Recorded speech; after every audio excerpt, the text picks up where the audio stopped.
Video, I cover what is awakening and what isn't awakening. I also cover what causes awakening and what happens right before awakening. I'm also going into deceptions and illusions of awakening and maintaining and managing awakening experiences. And this is a companion video to the video titled, What is the Fastest Way to Accelerate Consciousness, Awaken, and Continue My Awakening? I'm a doctor of behavioral health and integrated medicine, and I'm an advanced intuitive and mystic. Starting with what awakening is, and then I'll describe what it isn't. Modern day people who are awakened are in different stages of the awakening experience because it's an ongoing process, not a one-time event. And it is not new to our time. Awakening is a group of symptoms and experiences that change our perception of the world in which we live and how we function in it.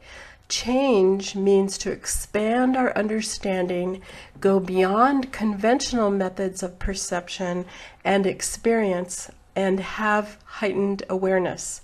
Awarenesses may include a heightened sense of reality, awareness of other dimensions, a greater connections to others, the planet, a sense of connection with pain of others, relationships, in-depth experiences of the relationship, understanding of the past and other beings, people who have passed over, other species, the cosmos, and more. These awarenesses are sometimes considered myth or legend, may be unacceptable or even considered insane, and sometimes people even receive a mental health diagnosis. These perceptual changes can be through visual sight, hearing, our audio senses, understanding the workings of the universe, seeing into different dimensions, activating and having heightened awareness of different intuitive abilities, which can include empathy, becoming highly sensitive to the environment and other people, knowing or experiencing clairvoyance, clairsentience, and any of the other clair experiences, animal communication, seeing ghosts, channeling, and having a host of intuitive abilities which are described in detail in the book 50 Plus Kinds of Intuition. Some people are born in the awakened state, and actually many people have a whole group of abilities which are intuitive awareness, and they're often forgotten, or another way of saying this is they are acculturated out of their abilities and awarenesses, or they are suppressed because there is a lack of understanding. And however, at this time, there is a grand collective movement and awakening, and people who are now willing to discuss their abilities are aware that they were not able to have those discussions before. And some of these people have had these abilities their whole life, and they're remembering that, or they're coming into more experiences that activate those abilities. And many people throughout history have gone through these stages of awakening, which have made them incompatible with their culture. But this depends upon the culture they are born into, as it does today. So some cultures recognize certain things that happen to people are clues, and that they take that person going through that awakening to someone else who knows how to help them navigate and integrate their experiences and understand what is happening to them. In cultures that recognize the symptoms as gifts, the awakening person is valued because of their abilities to enhance life. Kinds of awakening experience. Awakening can be a slow onset over time that is gentle with different predetermined interface points of awakening. A person can be born in an awakened state, as I previously mentioned, or even a partially awakened state with predetermined interface points of awakening. Or a person can have a sudden onset of awakening symptoms that catapults them into a heightened awareness that challenges managing in ordinary reality. In strong awakening experiences, there can be havoc in a person's life if they do not have mentors to aid them in the process of managing that awakening experience that helps them with the upheaval that results in the inability to manage the emotional ride and navigate and integrate information and experiences, which can even disrupt sleep. And we know that the disruption of sleep alone without the awakening experience causes a great upheaval in our consciousness. So getting that piece stable is very important. The person can need healing time to integrate their experiences so they are not harmed, get regular food and self-care. And some people who awaken or have heightened experiences can have symptoms of depression or become diagnosed with depression. In the video, How to Accelerate Consciousness, How to Awaken and Continuing Awakening, which I mentioned previously, that's the companion video, you can learn over 14 different areas to attend to integrate and sustain balance. And the areas discussed in the video help to make the process easier and highlight the areas that are very important to make that happen. And making an effort to attend to the different areas will benefit everyone, and especially people with depression, different diagnoses, and anyone going through the awakening experience. What causes awakening to occur? There are a set of circumstances that catalyze the person's awareness and shift consciousness. Sometimes the person has experiences throughout their childhood and on into their adolescence and into their 20s, and no one really notices. The person can go underground with their experiences to fit in because they recognize no one else is having or acknowledging their experience, and they may also be shamed or told they have too vivid of an imagination or are too sensitive. Another method that can change and activate a person is through the dream state. These dream states and accessing other dimensions may or may not be remembered, which does not necessarily determine the impact to the dreamer. There can also be highly charged events or a traumatic event that causes the person to step or to move into another level of awareness, which can include a near-death experience. Another way of awakening that occurs is through a meeting or several meetings with a person or persons who are able to raise the vibration of the individual. In these situations, in the energy system, there's a surge of energy sent from the person who catalyzes the energy of the person who's awakening as a predetermined agreement. An energy exchange or charge appears in a flash, like a moment, and as if nothing happened, but on a deeper level there is a knowing something profound occurred. This may seem subtle at first, or there may be a dramatic change in the life direction which can result, or it may incubate for a time and then the direction changes. Other activities that are catalysts for the awakening experience are meditation and other kinds of sacred movements that raise consciousness and can change awareness entirely for some individuals through vibrational shifts that raise their consciousness over time. And usually meditation or sacred movements are done for a while, and there is an integration process.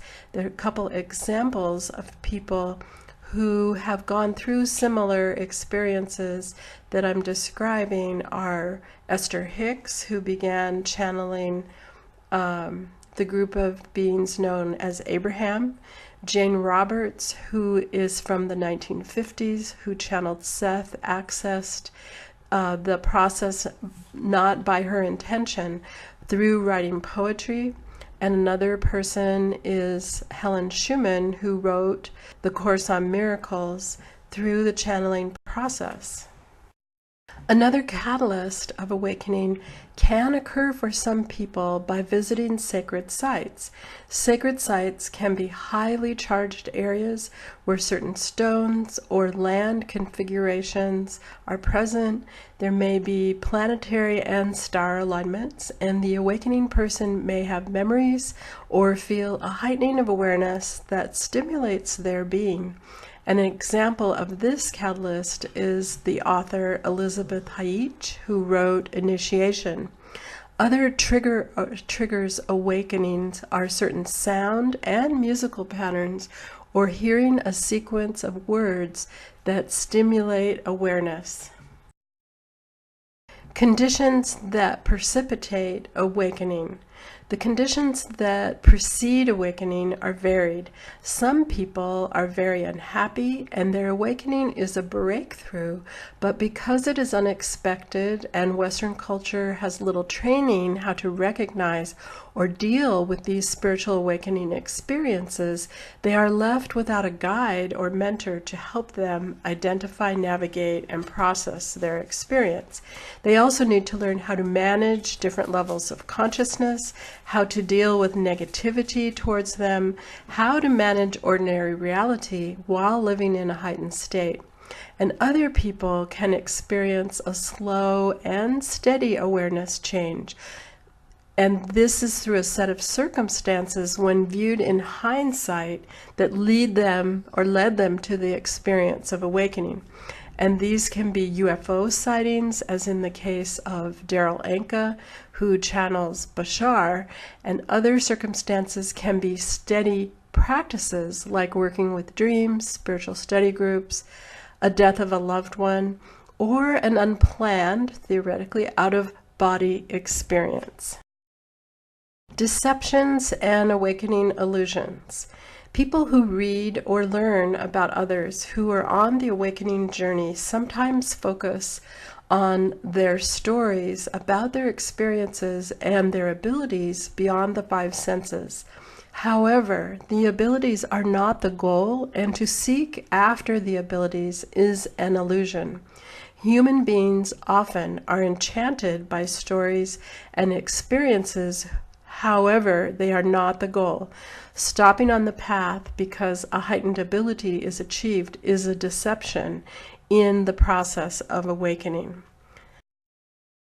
Another illusion is the idea of being high or in a constant heightened state and not needing to anchor or ground the physical body and consciousness and not attend to regular activities that keep us in balance. This is simply not anchoring the energy. A steady integration and not seeking peak experiences helps all of the body's systems to successfully integrate the progressive energy, and that includes consciousness. That's why we are on Earth. So the goal is not to get sidetracked by the process or the illusion of feeling like you're going to be in a constant heightened state. Boundary discernment is another illusion or something to attend to for the person awakening. A goal of awakening is to use discernment and have boundaries. Because someone has some enchanting experiences or they seem to have abilities does not imply they are ethical or understand the rules in other dimensions. And this means to always engage in activities with the intention to connect to the highest energy, to respect yourself and others, and harm none. And because a person is an empath or sensitive does not mean they are special or deserve special treatment above others. That is the ego. Awakening is not the use of substances. There is a story about a person who is introduced to the use of a substance only in a sacred manner with a seasoned guide, never recreationally, for the sole purpose of showing there's more to the world and nothing more. Once this has been established, the person knows how to get out of ordinary reality and get to other places on their own with a human guide or on their own. Because humans by nature are addictive and forget they are addicted, it is important to consider that story. And this is a brief guide on how to manage the awakening experience. This is brief because there is an extensive video in the playlist that covers over 14 different areas to attend to that bring balance and stabilization. And it is to stabilize, it's vital to do grounding activities, which include making that statement daily, as well as doing activities that take you into nature frequently, living in balance without extremes, and being kind to yourself and others. This includes good sleep, healthy diet, dealing with traumas and addictions, participating in some kinds of meditation, getting into nature, choosing healthy relationships, and developing forgiveness and compassion. Thanks for listening from Transformational Wisdom Institute and Dr. Susan Sophia James. For questions or comments, contact Trinity at twi.education.